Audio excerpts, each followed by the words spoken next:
Thank you for joining us. We're so excited to have you here. In about 1 minute, we're going to get started. Feel free to drop a note in the chat and let us know where you're coming from today. If you have any questions, feel free to add them into the chat and we'll get to them at the end of the presentation. Today, we're going to be discussing science and culture. So I thank you for using this opportunity to share respectful and mindful questions that will support our event today. We have Esther Straw joining us, who is the natural resource technician with the Kashia Band of Pomo Indians. And later on, we'll get to meet Hannah Banuelos, the Kashia Pomo elder. Alongside us, we also have Heather Barrett with Sea Otter Savvy. And behind the scenes, we have Helen Hyla, the environmental education coordinator with the Kashia Band of Pomo Indians for any tech issues, and my colleague Trey Petrie who's helping us behind the scenes on our end with the Noyo Center. And again, hello and welcome. I'm Risha. I am the Education Programs Coordinator for the Noyo Center for Marine Science in Fort Bragg, California. Our mission is to promote ocean conservation through education, exploration, and experience. And we offer a variety of programs for school kids and the public, including nature immersion programs, classroom visits, exhibits, interactive activities, science talks, data collection, and research at our Discovery Center, the Crow's Nest Interpretive Center in the Headlands, and at our Marine Field Station in the Noyo Harbor. We have monthly science talks available on our website and are so pleased to be a part of this event today. And one of the amazing initiatives that we're involved in is our partnership with the Kashia Band of Pomo Indians to create a red abalone captive breeding program in an effort to help save a species that is vital to our community and the tribe from collapse. The purple urchin are out competing red abalone for resources, and the abalone population has been reduced 80% in just a few years, due primarily to starvation.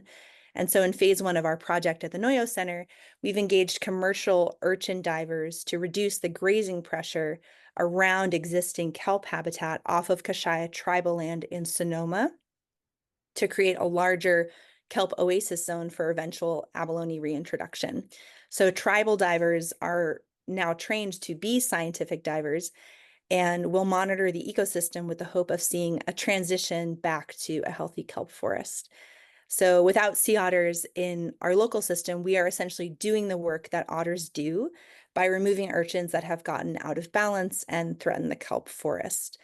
This amazing partnership also includes Bodega Bay Marine Lab, Gulf of the Farallones National Marine Sanctuary, and Gulf of the Farallones Association, with everyone contributing their own expertise.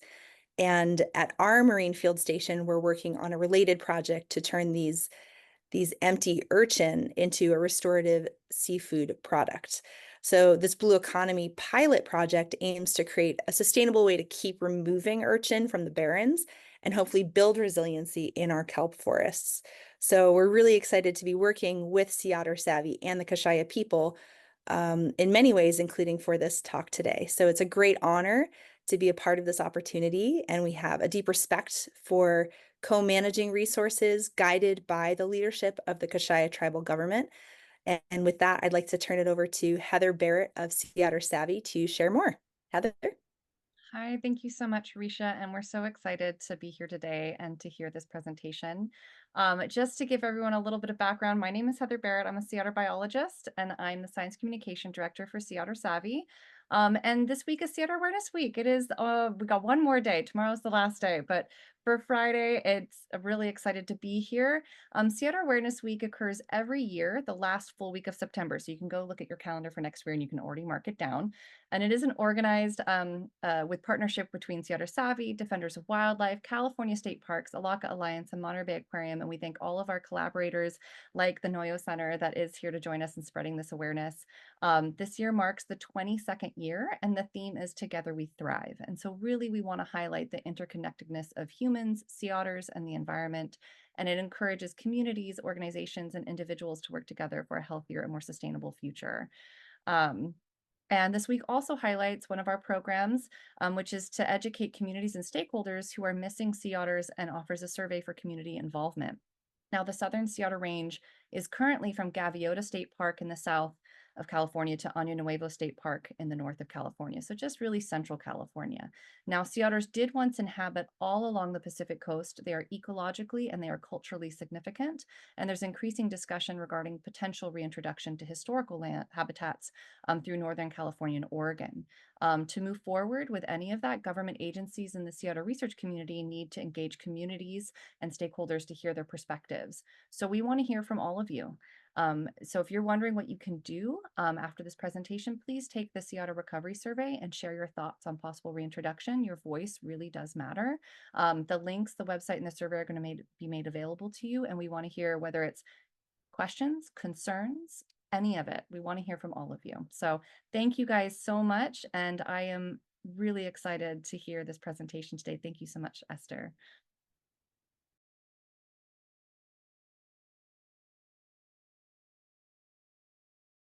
And back to you, Risha. Thank you so much, Heather. I really appreciate you being here today and prompting us all to be thinking about these important questions about human interaction and the coast and our historical landscape. So with that, I'm going to be turning it over to Esther Straw with the Kashia Band of Pomo Indians. And again, she is our natural resource technician with the Kashia Band of Pomo Indians. So Esther, we'd love to hear from you next.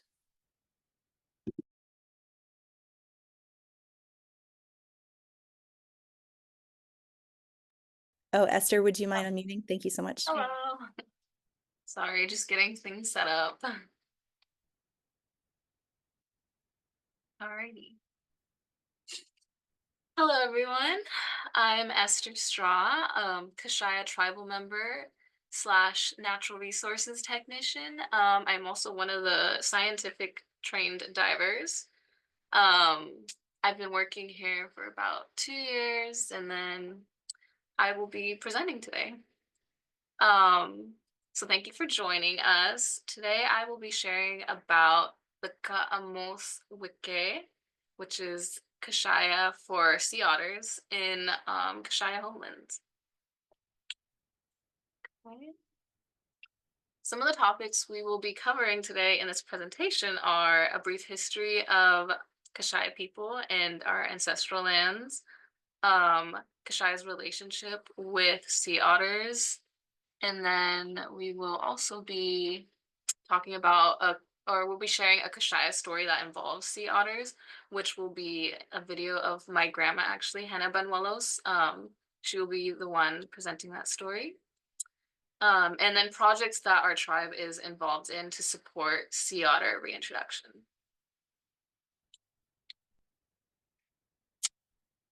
All right, so we as Kashia people are original inhabitants of the coast in what is now called Northern Sonoma County area. Kashia territory extends from the Wololo River in the north all the way south to Duncan's Point, south of the Russian River. And our territory also extends across coastal mountains down to Warm Springs and to Dry Creek, like 30 miles inland. During the time of the Russian occupation, Kashia people were removed from many of these areas, and in 1916, Stewart's Point Rancheria was created by the federal government. Currently, our population is a little over 1,100 members.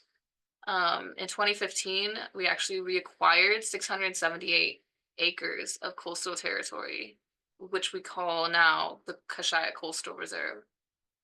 The KCR is where we conduct most of our marine research on this property that we have. And also a 1.1 mile coastal trail is planned for the Coastal Reserve under Sonoma County Open Space District to be open for public access in the future. Maybe next slide. Sea otters have existed alongside a coastal area for a long time. We're getting really used to staying so close. But their fur was once used for Kashia's headpiece to be worn to dance. Kashia people back then kind of protected them because they were our scouts when it was time for fishing. They would let the people know the area where they would spot to fish. Unlike the Russian, they took a lot of sea otters because they are the ones that use them for the meat and the skins or trade them for other things.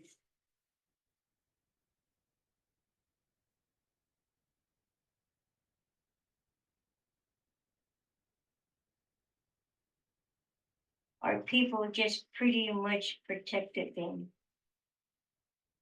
They would know exactly where the good area at all times. When the men used to go out rock fishing and they would spot the sea otter,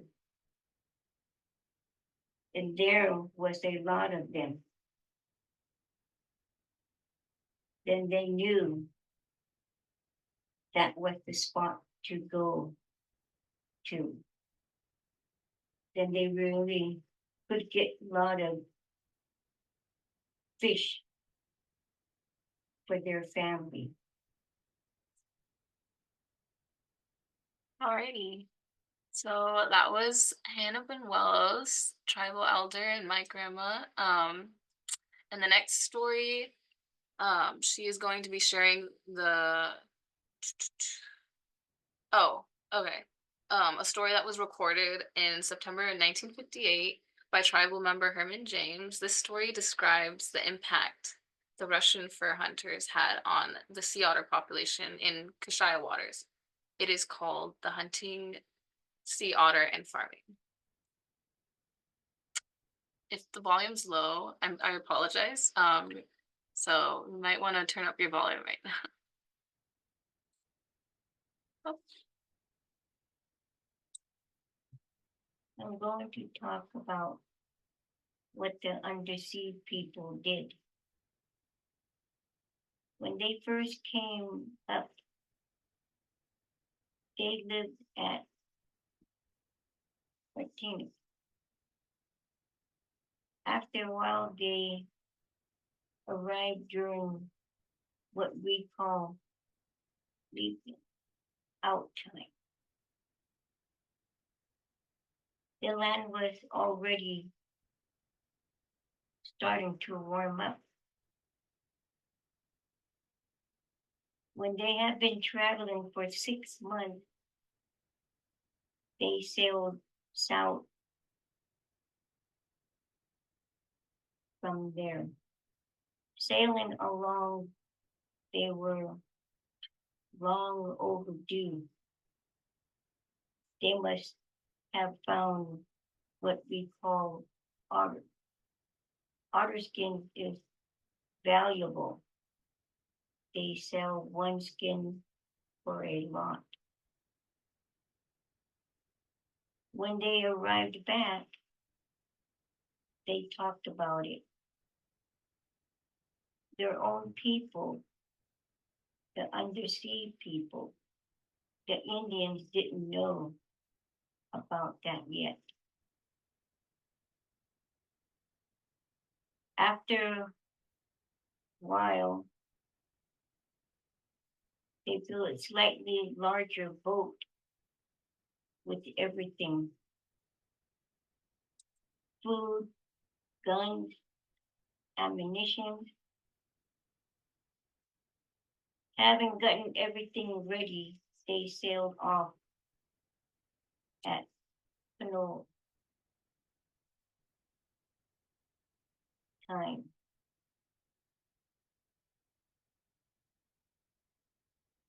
At that time, the ships moved around by sails only. Then they sailed up to that place, that land in the north was a cold place. We Indians called it ice country. After staying a while, they sailed southward. They were transportation south, many skins, many otter skins. They say it was 6 months before they showed up. Occasionally, they ran out of food. They saw hard times. Many times that happened to them, but they didn't listen. They sailed off for a long period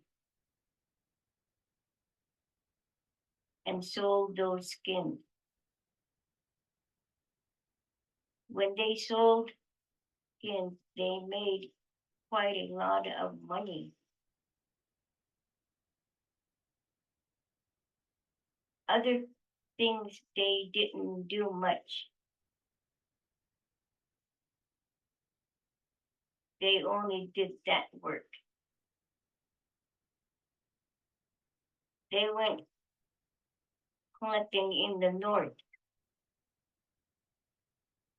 Norway days, that was become a big town. But at that time, it was wild country. There was no one there, only a lot of wild animals. They found a lot of sea otters.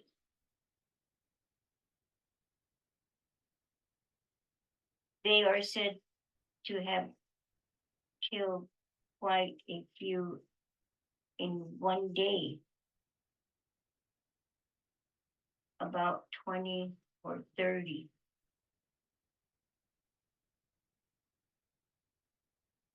There were many,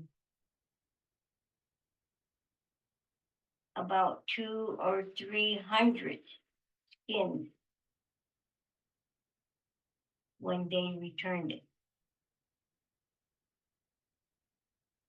They didn't grow anything. They didn't even keep cattle.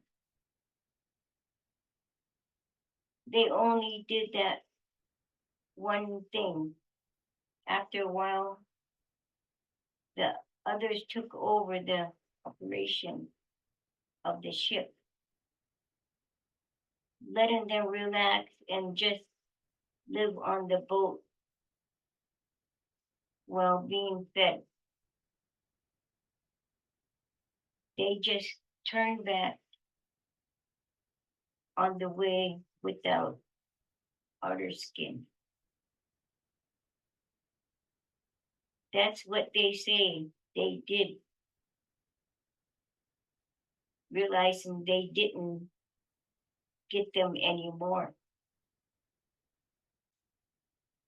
Couldn't find otter skin anymore. It was 65 years ago that my grandmother told me that. Alrighty. In this next video, Anna will be sharing how changes to the environment, including the removal of sea otters, the loss of access to red abalone, overabundance of purple sea urchins, and the lack of coastal access for the tribe to take care of these areas has impacted our people. Sea otters have been around for a long time, helping guide us to our food. sources. After they were nearly hunted and execution in the mid 1700s, caused change to our ecosystem system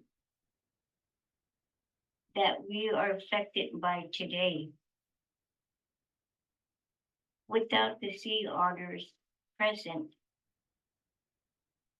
the red abalones were able to grow in population because their main predator was gone.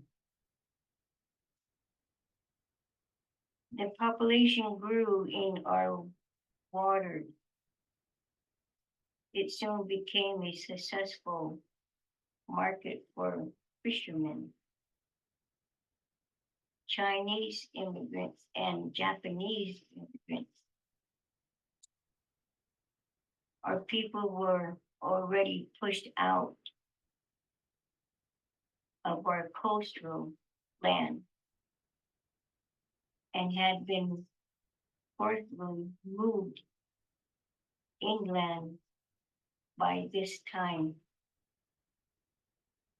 With the unlimited access to our coastline and over harvesting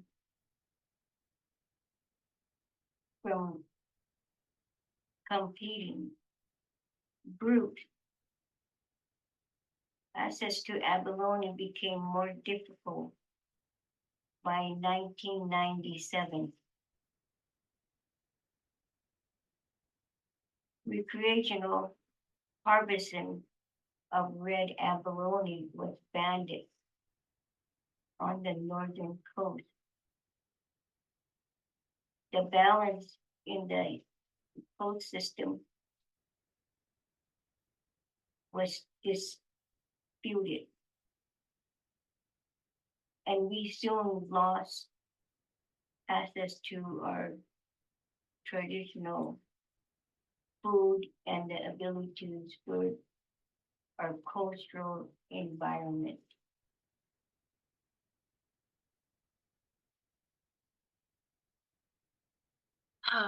So our tribe felt it was important to restore balance in the marine environment that we have depended on for centuries. Having a small portion of our land back on the coast has empowered us to develop research projects that aim to solve issues that have harmed the natural resources on our land.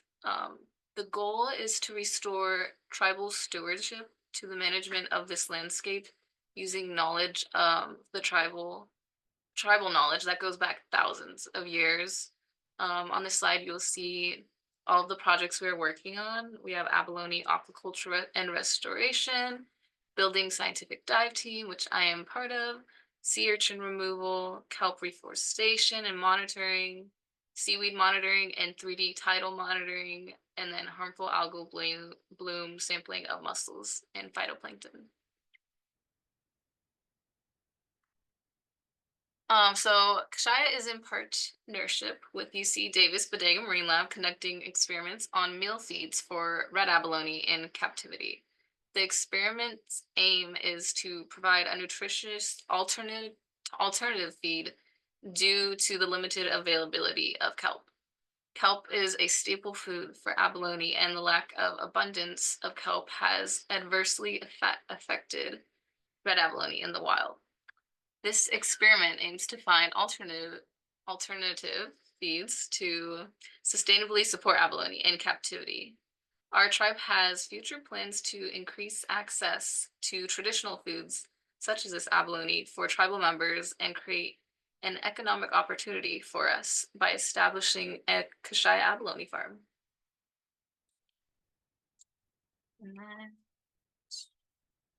So we now have 3 open water scientific divers and 2 that are open water scuba certified. And I'm one of the science certified ones. The goal is to participate in the sea urchin project, the abalone dukas, Kashia word for abalone, and kelp reforestation, and then lead the project on maintenance in areas that purple sea urchins, kata, were removed. Here's our tribe is monitoring changes in otono, which is word for seaweed, found on our Kashia Coastal Reserve. We're currently collecting data on how different levels of harvest affect the growth, health, and availability of seaweed that grows on the property.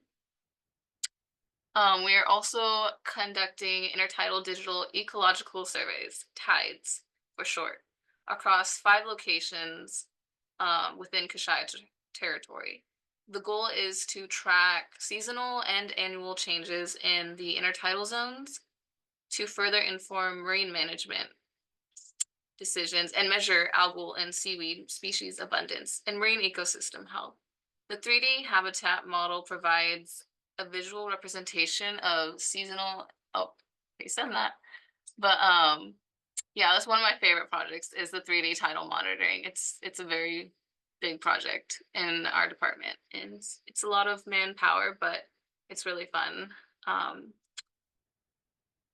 And that is it. Thank you, Yahweh.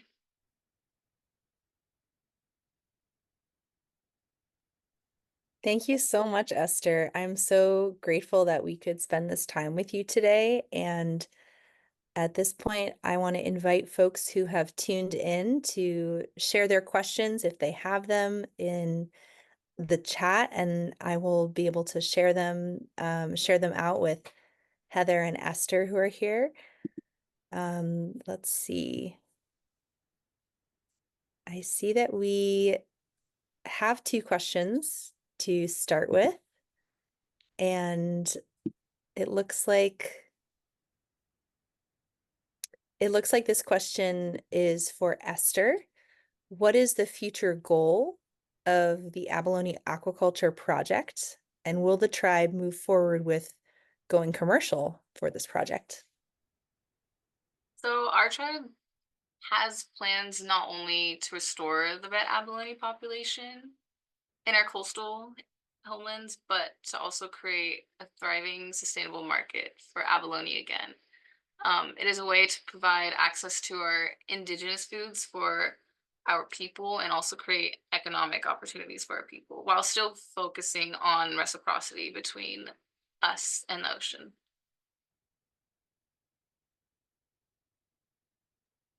Thank you.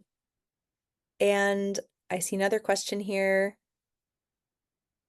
If sea otters are reintroduced in Kashia territory, how will the sea urchin removal impact their access to food?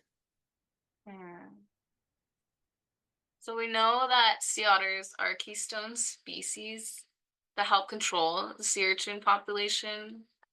The goal is to not completely eradicate urchin populations, but to help restore the balance. Reintroducing sea otters will restore that balance in the ecosystem over time. And hopefully this means that we can eventually phase out our role in removing urchins, which is something our tribe can evaluate and decide when that time comes. Yeah. Thank you. I see another question here. What can we do as Californians to promote sea otter reintroduction on the North Coast? Wonderful question. Esther, do you have some words to that? Or would you? I think my short thing is just education to the youth, I think is important. I think the youth are the future, and helping them learn more about sea otters and the marine environment is the best way to start, in my opinion. Yes. Yes, and we 100% agree. I think just to give some context for those that are watching, all of the discussions around reintroduction is potential reintroduction. There is no plan for reintroduction, but there's lots of conversations around what that might look like. And there is so much, a reintroduction in itself is so complex because there's so many different species and communities that are a part of that. And so that's why if there's one thing that people could do if they're interested in pursuing this concept of reintroduction, it's to share their opinions, their voices, and making sure that they are being heard through this. And so that survey that we talked about at the beginning, which if Trey, if he can add it into the link again, for those that are watching, that is a wonderful way to be able to share your perspectives. And I recommend being as detailed as possible. So there's actually text box in there. And so if you guys have concerns, list the concerns. If there's ideas, list your ideas. We want to hear all of that. That is all being compiled and will be provided to you as Fish and Wildlife Service, which is who would be the ones to ultimately pull the trigger in a reintroduction. But all of this information is so important for moving forward. And so we thank you, Esther and Hannah, and all those at the Kashia for helping promote this education and awareness as well, and sharing your Indigenous knowledge through this process. Thank you.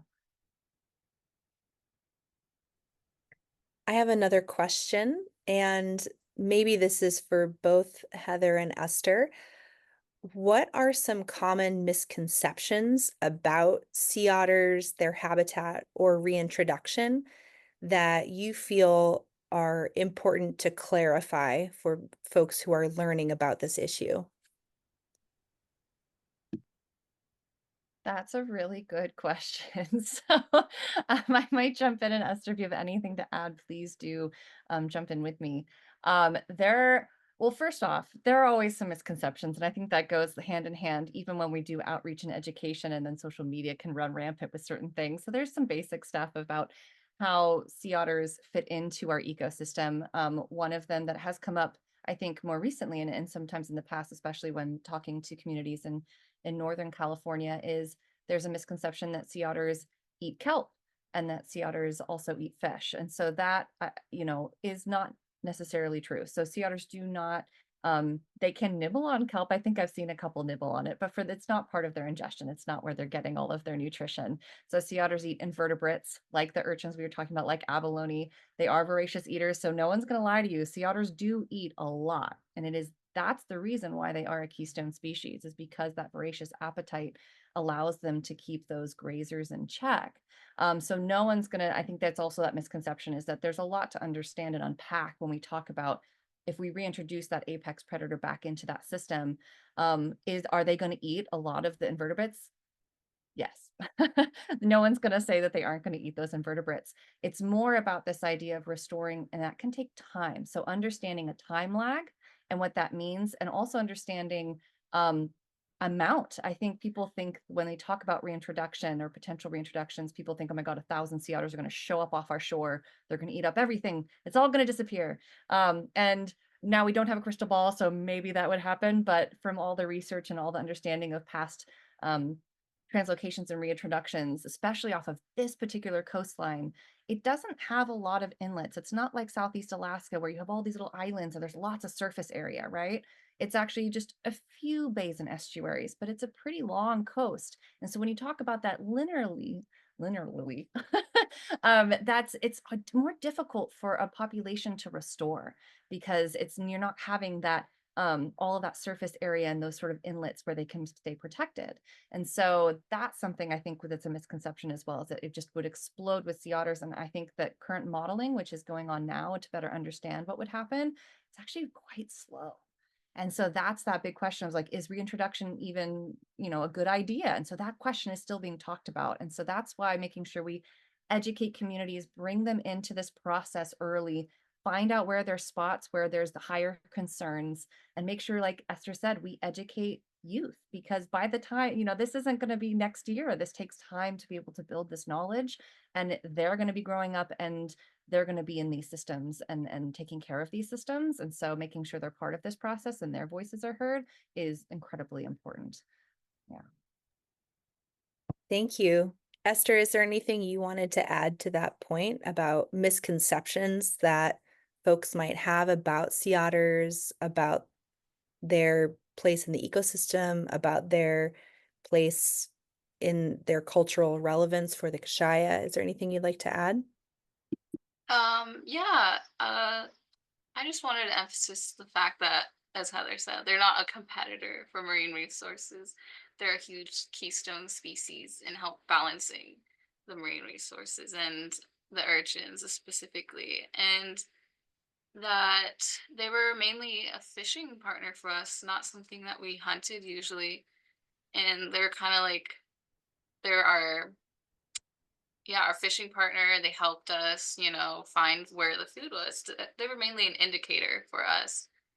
I think that's mainly it.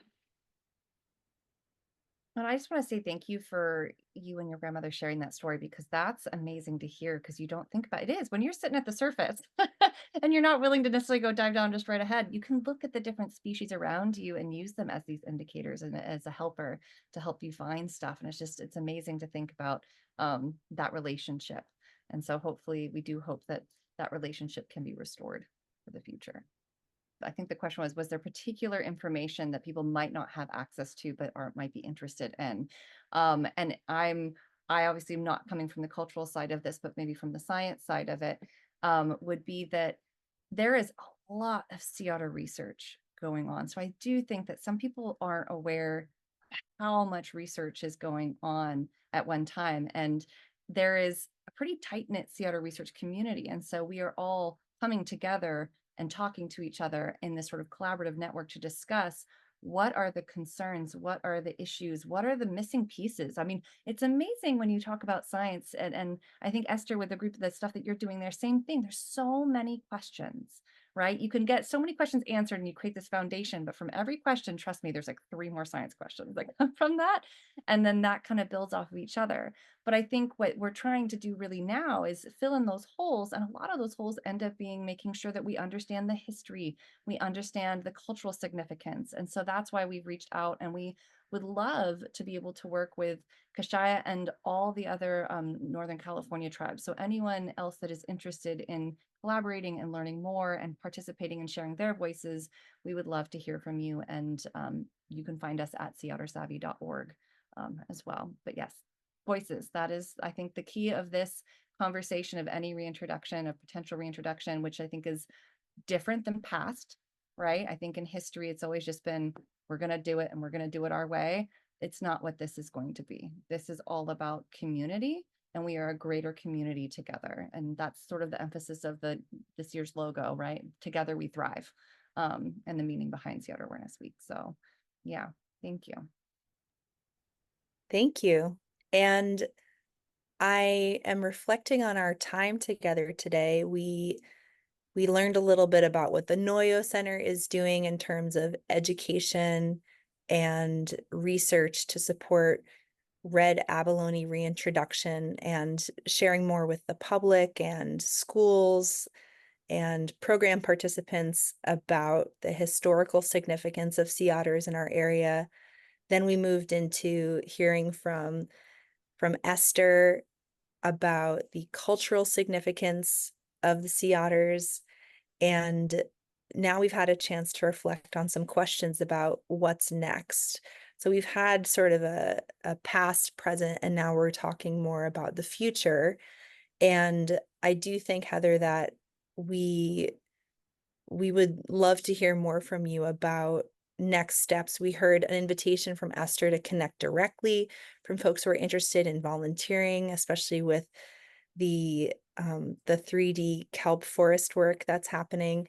We're hearing questions that people have as they learn about the survey.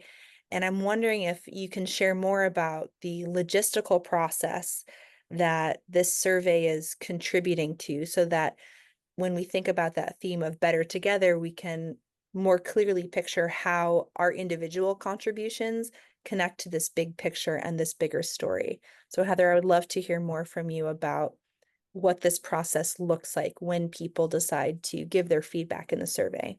Absolutely. And that's a wonderful way to put that. And so, to give you guys a little perspective of when we talk about the science and the research that's going on, and the questions that are happening around potential reintroduction, there's a biological layer. And so that's a lot of the science that's happening, is right, the modeling of what would that look like if potentially a sea otter was added here, what would that happen? And there's like all the ecology and biology there. There's a whole other layer to this, though. That's the communities, the people, the socioeconomics. And so that, I think, was what really spearheaded the idea of the survey 4 years ago, was these questions coming from U.S. Fish and Wildlife Service of wanting to know, we want to know what people feel. We want to hear from them. And so at that point, there wasn't a platform, and Sea Otter Savvy wanted to make sure that there would be a platform, and for all those Whether you like sea otters, don't like sea otters, or concerned about sea otters, whatever it is, we want to hear from you. And that was to gather a really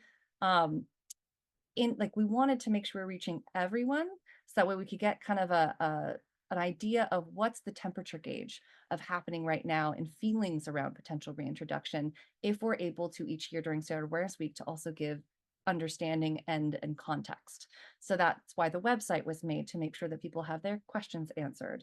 Now, once the survey, so just to give everyone a little update, this year we're pushing the survey a lot because we are actually going to start analyzing the data.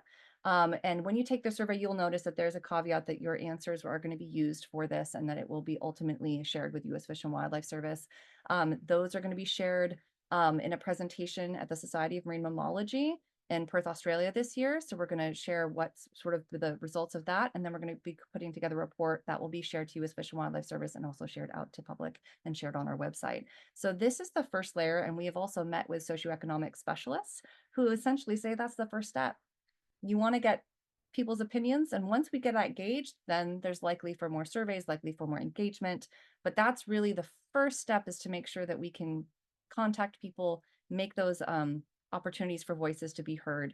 And then we can take the next level of questions, right? You get your questions, there's 3 more questions that come from that question. So that's sort of that first step process.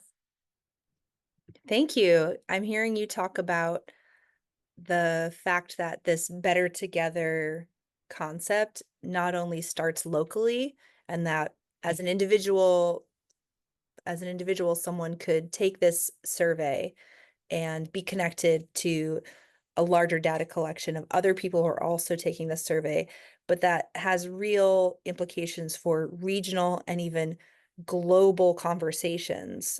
The fact that this is going to go to a conference in Perth, Australia, and we're going to have a, a real opportunity to contribute to what it looks like to address a human stewardship role in examining this historical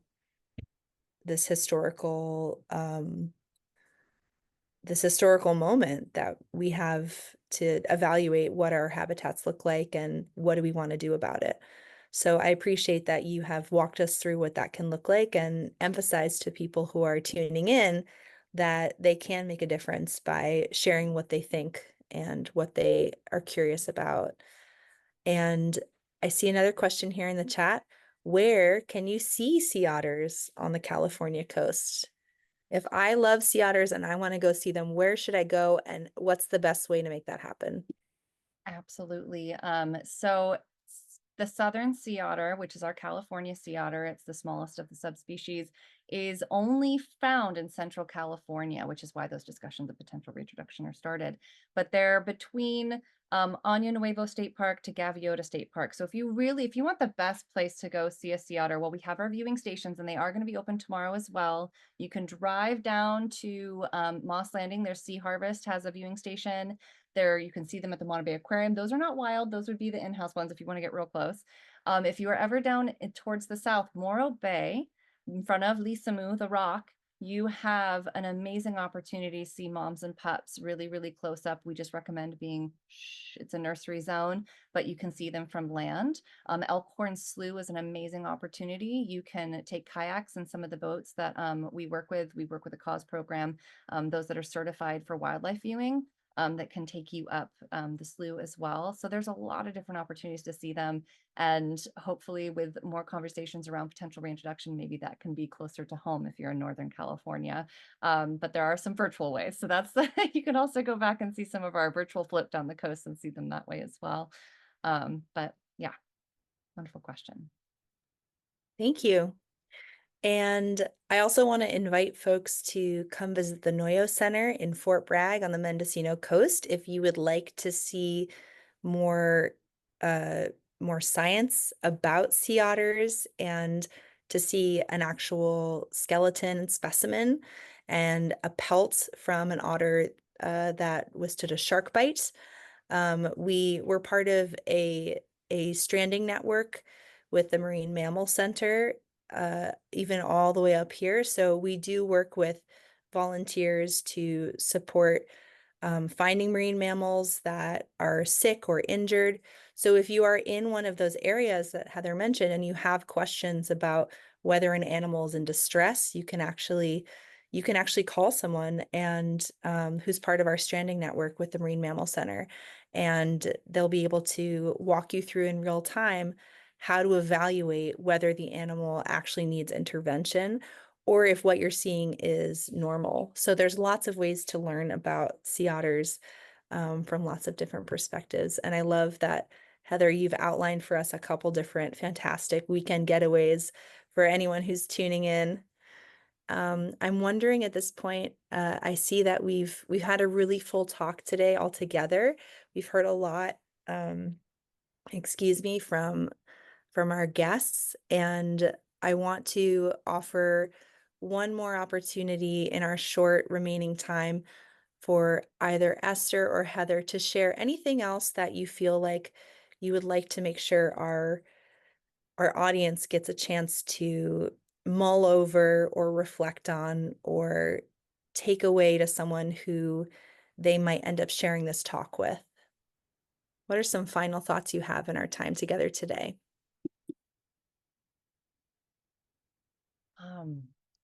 I think we've hit so much of it. So I do think that this idea of community and broadening our sense of community to include sea otters, abalone, kelp, like this is, we are on land, but we are used, that's part of our resources too. And it's so important. And it's also culturally important, as we've heard from Esther today. So I think that making sure that we kind of look at the big picture. And I think what I've always learned from this work more than not is that most of us, almost all of us, have the same idea. We want a healthy coastal ecosystem. And so how do we get there? That's the question, right? Where everyone has difference of opinion, but I think ultimately we are so together, we do thrive.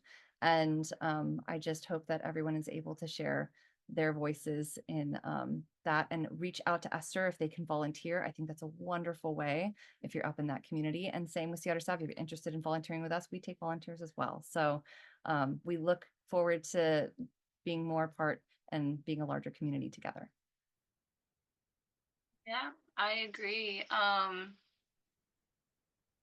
There was something that I learned growing up is that animals, and there are stories about animals and humans have spoken the same language before, in our stories, and that the otters are our family, basically, as Heather was saying. We're all one community, and even if we can't communicate with each other, are all one community. And for our ecosystem to thrive, we all have to help each other out. The marine environment, the land environment, um, other animals. And yeah, just to reiterate that always welcome for volunteers and people that want to learn more about our projects. I'm open to just questions to an email afterwards.